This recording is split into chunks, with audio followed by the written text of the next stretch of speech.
এমনি মাতা সদাই বলে কৃষ্ণ কথায় আমার মাতা এমনি মাতা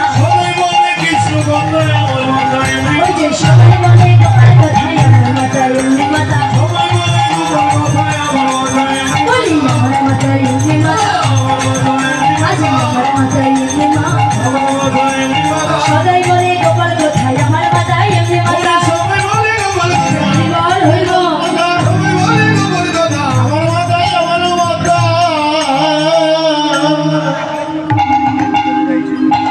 আমার মাথায় এমনই তখন ডেকে ডেকে বলছে কেন কেন তুই যে নবনী চুরি করে খেলে তোর মা তোকে ধরে বেঁধে রাখি বলছে ওরে তোরা জানিস না আমি একবার নবনী চুরি করে খেয়ে লুকিয়েছিলাম আমার মা আমাকে না পেয়ে কি করেছিল জানিস ওরে গলায় কলসি বেঁধে চলে গিয়েছিল যমুনার জলে ঝাঁপ দিতে সেদিন যদি আমি আমার মাকে পেছন থেকে না আটকাতাম তাহলে যে আমার মা মরিয়ে যেত বলছে চলে চল তাড়াতাড়ি আমরা গৃহে ফিরে যাই কেন জানিস কেন না ওই জগতে মাতা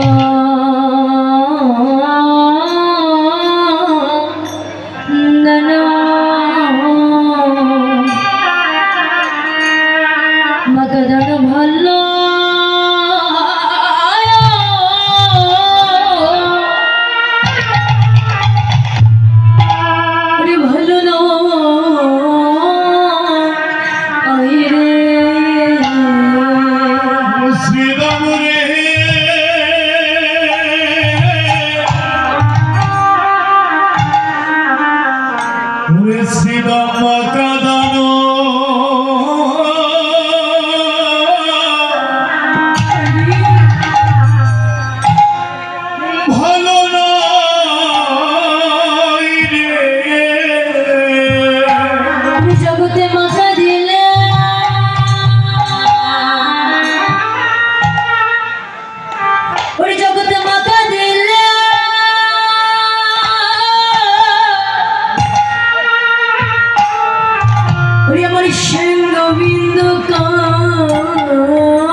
জগতে মাতা দয়া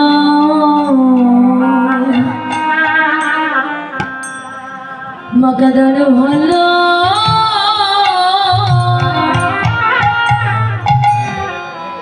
বলি ভালো নয় রে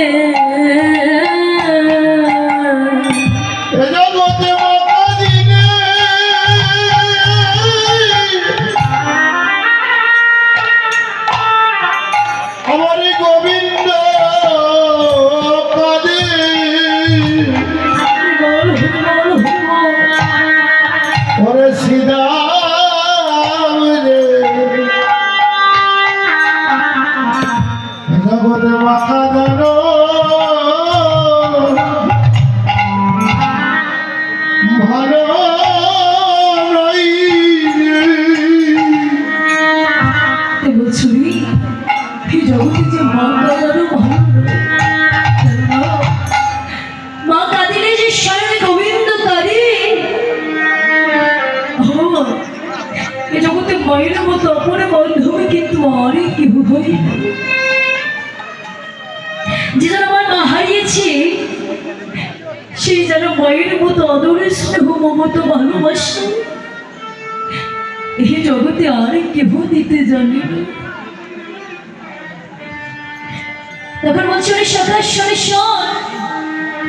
এই জগতে মা কাঁদানো ভালো নয় কেন জানিস মা কাঁদিলে যে গোবিন্দ কাঁদি তাহলে শোনে শোন একজন মায়ের দুটো পুত্র সন্তান সে মা বাবা ছোটবেলা থেকে নিজে না খেয়ে না পড়ে সন্তানদের লালন পালন করে বড় করে তুলেছে বড় করে যখন বিয়ে দিয়ে দুটো বউ মানে এসেছে কিছুদিন পরে মা আমার বৃদ্ধ হয়ে গেছে সংসারে কোনো কাজ আর সে করতে পারে তখন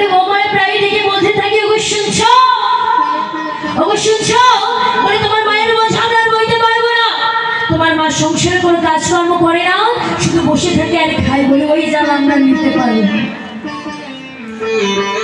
তুমি হয় তোমার মাকে কোনো বৃদ্ধাশ্রমে দিস, আর না হয় কোনো বড় বাস রেখেছ, বলে ওই জ্বালা আমরা নিতে পারবো না। তখন ছেলে দুটো মনে মনে চিন্তা করেছে, তাই তো বলি আমরা কেন এই বোঝাটা আনবো, আমরা হয় মাকে কোনো বৃদ্ধাশ্রমে রেখে আসি, আর না হলে কোনো বনবাস দিয়ে আসি। ওই বলে একদিন মায়ের কাছে গিয়ে ডেকে ডেকে বলছে, মা, ও মামা, ও মা, চলো চলো আজই তোমায় বাড়িতে নিয়ে যাবো। আমার যাদের মেয়ে আছে দেখবেন এই জগতে মায়েরা কিন্তু আমার মেয়ে বাড়ি যাবার কথা শুনলে খুশি হয়, বলছে যাবে বাবা, নিয়ে যাবে, কতদিনে যায় না, কতদিন দেখিনি, চলো চল আমায় একবারে শীঘ্র করে নিয়ে চল। আজ যখন পালকিতে বসে নিয়ে যাচ্ছে মামা, কিছু দূরে যেতে না যেতে মা আমার ডেকে ডেকে বলছে,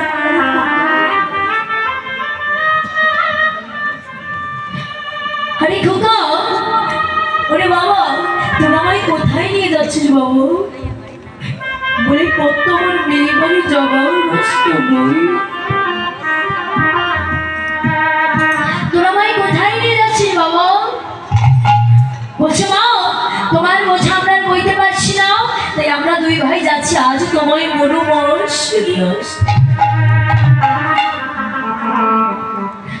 ওই বলে একটি মনের মধ্যে প্রবেশ করে মাকে একটি বট গাছের নিচে বসিয়ে দিয়ে বলছে, মা আসেন তো এখানেই থাকে, তোমায় আর আমরা গৃহে নিয়ে যাবো না। তখন মা গোবিন্দের কাছে কেঁদে কেঁদে বলছে, হে গোবিন্দ,